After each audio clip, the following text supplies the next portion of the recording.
to install the side awning, awning walls and shower tent. Slide the T-slot nuts into the track from the opening at the end. Insert the bolts through the inner mounting holes of the bracket and thread them into the T-slot nuts. Tighten all bolts securely. Slide the mounting bolts into the mounting channel on the back of the awning.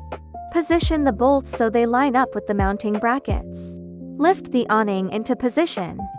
Insert the mounting bolts through the outer holes of the brackets.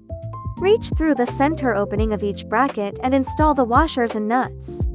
Tighten all hardware securely. Unzip the awning cover. Pull the awning out and extend it across the rear aft truck to the opposite side of the camper. Secure the awning using the attached guy lines. Locate the anti-pulling support pole above the awning frame.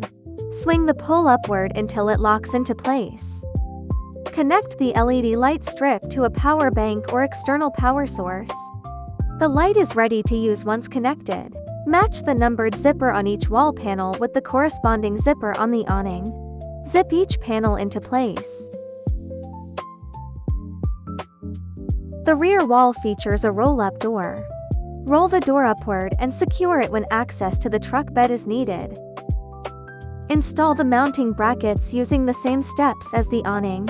Slide the T-slot nuts into the camper track, attach the brackets and tighten all hardware. Lift the shower tent into position. Insert the mounting bolts into the bracket and tighten the nuts securely.